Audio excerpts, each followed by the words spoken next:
Dios le bendiga, bienvenidos a nuestra clase hoy sobre los imperativos de la vida cristiana. Es en el estudio número 12 de nuestra serie En busca de los propósitos divinos. Voy hacia la introducción que dice cómo las falsas enseñanzas que se habían introducido en la iglesia de Colosas y el por qué Pablo escribe esta carta a los colosenses es porque se le asignaba a Cristo un lugar inferior y de subalterno en la deidad, prestándole valor a su obra redentora. Pablo, para contrarrestar estos errores, propone el conocimiento completo de la plenitud de Dios en Cristo. Aunque Pablo no le tenía temor a la sabiduría o al conocimiento, sí insiste en que la sabiduría sea según la revelación divina. Entre los falsos maestros del gnosticismo, que significa conocimiento, se usaba la palabra plenitud del griego pleroma para señalar toda la jerarquía de seres que había entre Dios y el hombre. Pablo le refuta el error al decirles que en Cristo habita toda la plenitud de la deidad. Colosenses 1:19 y 2:9. El Cristo encarnado, crucificado, resucitado y ascendido al cielo es el único mediador entre Dios y los hombres, nos dice Primera de Timoteo 2:5. La vida cristiana tiene una serie de imperativos, o usted puede decir ruegos, órdenes, consejos, incluso deseos, de forma directa. En este estudio veremos algunos. Primer punto. Por causa de la resurrección de Cristo, buscar las cosas de arriba. Colosenses 3, el verso 1 en su primera parte dice, si pues habéis resucitado con Cristo.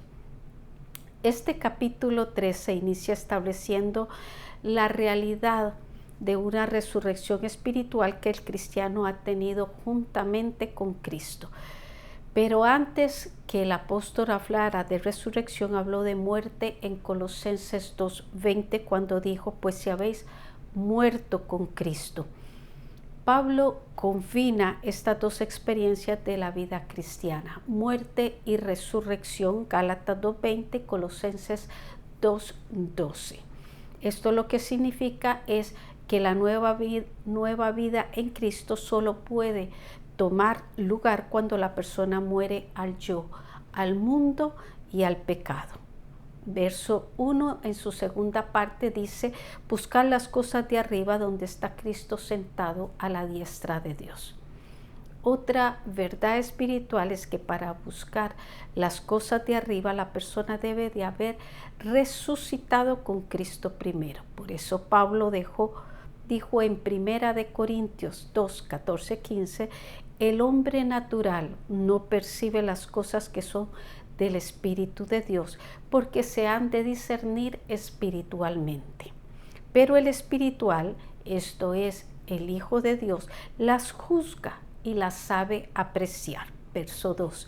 Poned la mira en las cosas de arriba, no en las de la tierra. El apóstol, después de establecer una verdad en el verso 1, ahora en el verso 2 establece un imperativo o un deber. La persona que ha resucitado con Cristo tiene la obligación de buscar las cosas de arriba donde está Cristo. Resucitar en Cristo es solo el comienzo de la vida cristiana. No debemos pensar que lo es todo, porque el que resucita con Cristo y no busca las cosas de arriba, tarde que temprano su vida espiritual perecerá.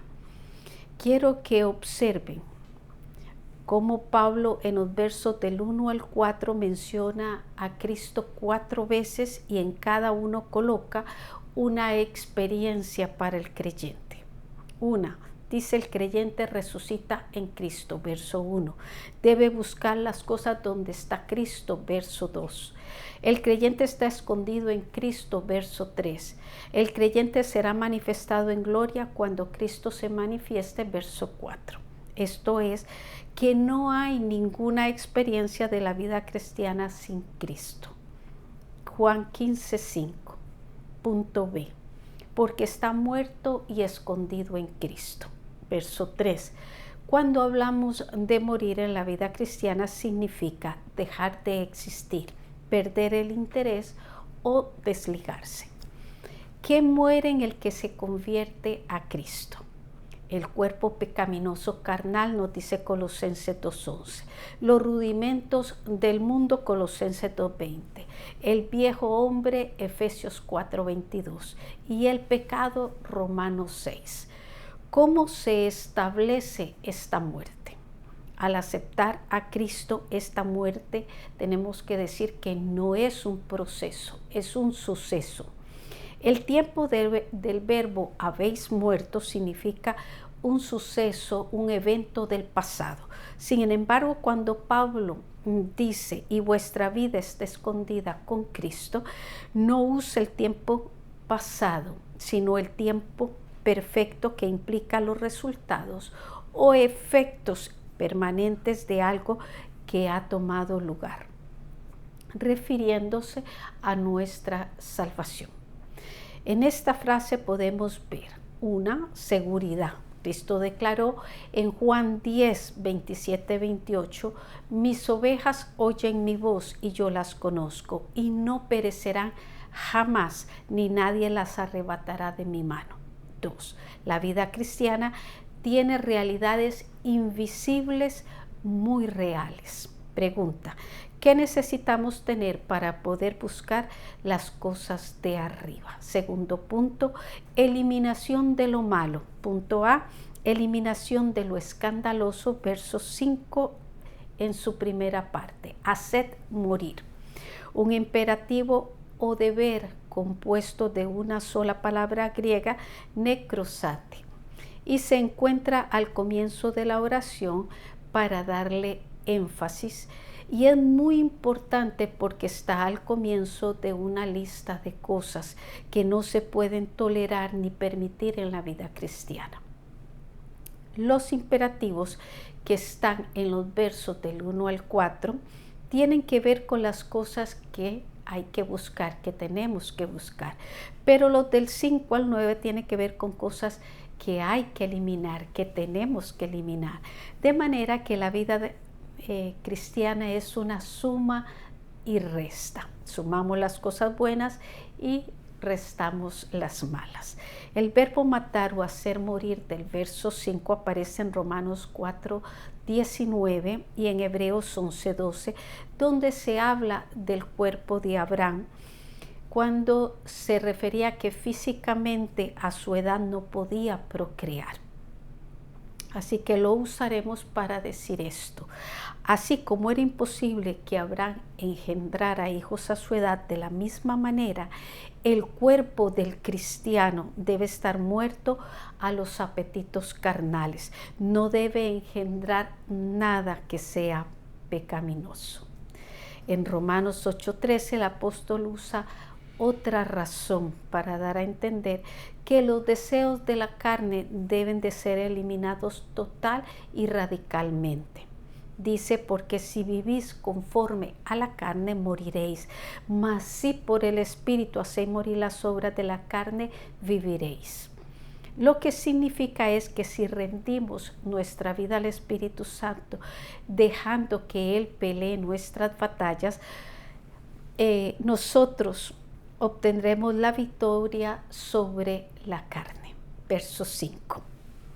En su segunda parte dice, lo terrenal en vosotros, fornicaciones, impureza, pasiones desordenadas, malos deseos y avaricia, que es idolatría. Esta lista de vicios hay que hacer morir. Es muy parecida a la de Gálatas 5:19, que nos dice, y manifiestas son las obras de la carne, que son adulterio, fornicación, inmundicia, lascivia e idolatría. Punto B. Eliminación de lo menos escandalosos. Seguimos en los versos 8 y 9. En estos versos Pablo continúa con la lista de vicios de la carne que también debían dejar de practicar y hacerlos morir. 3 de ellos son actitudes internas que terminan saliendo bajo los prejuicios, como es la ira, el enojo y la malicia. Las otras 3 tienen que ver con el hablar, blasfemia, palabras deshonestas y mentira. Así que podemos afirmar que las 3 últimas son consecuencia de las 3 primeras, Lucas 6:45. Los colosenses posiblemente pensaban que eliminando de su vida todo lo que tuviera que ver con el sexo y las falsas religiones podían permitir la ira, el enojo y la mentira, por lo que Pablo les enseña que todo esto era igualmente dañino.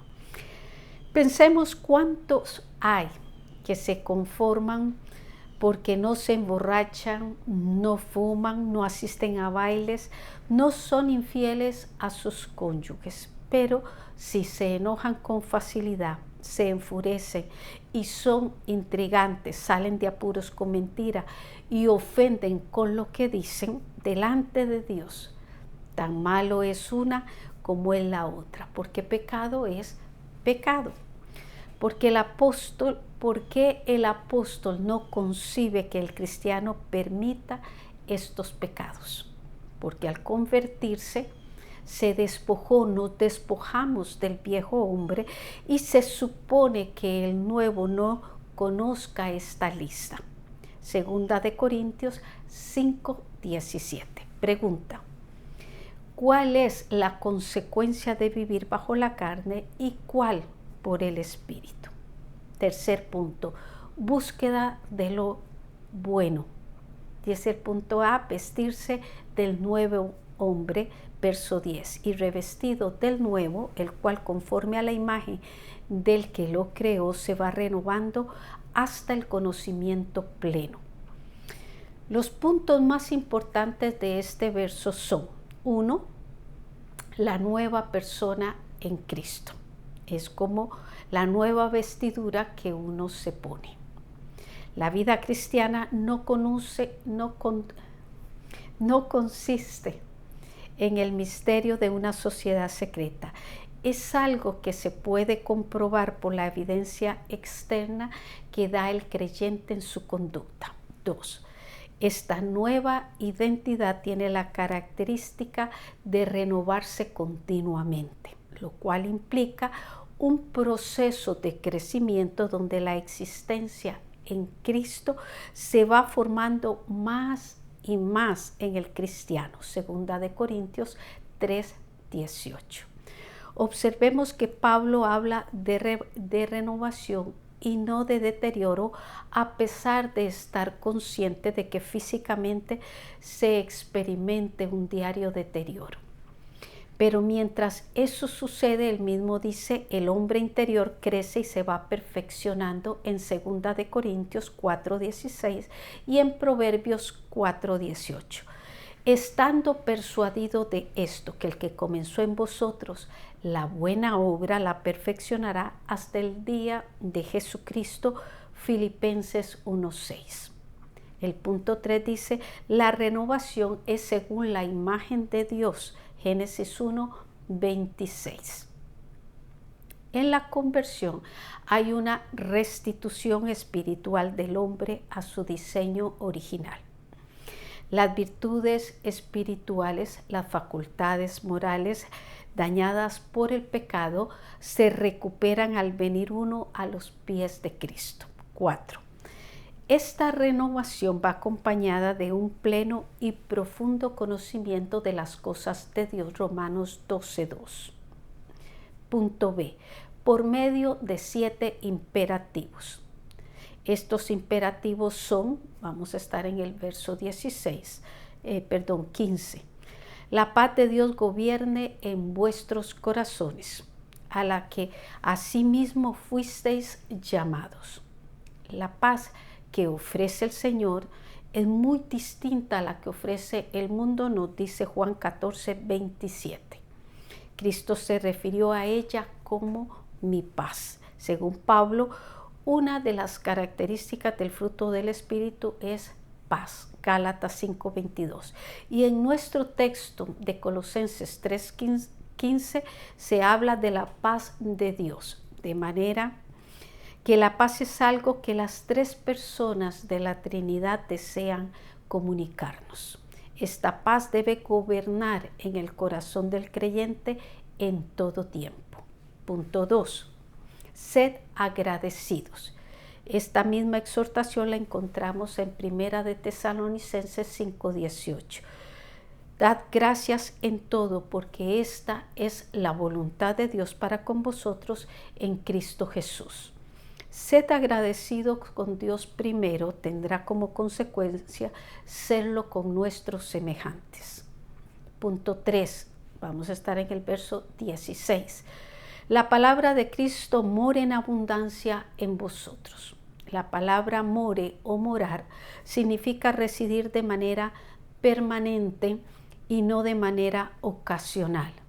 Y abundancia indica una cantidad sin límite. A lo que nos referimos es que la palabra de Dios no debe ser un tema ocasional en la vida del creyente, sino algo constante. Punto 4.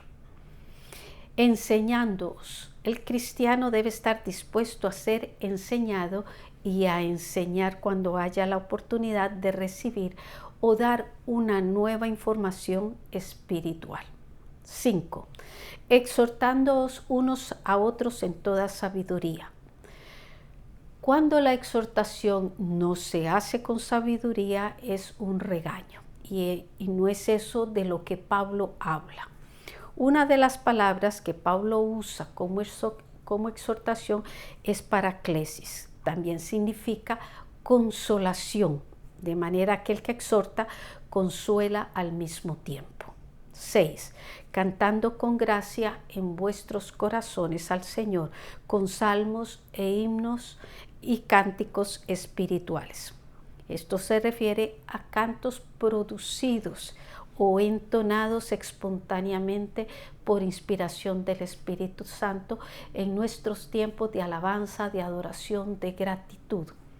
Verso 17, el punto 7. Y todo lo que hacéis, sea de palabra o de hecho, hacedlo todo en el nombre del Señor Jesús. Eso significa que no haya obra, gesto, palabra, intención, propósito y motivación que tome lugar sin tener en mente al Señor. Esto es la vida cristiana.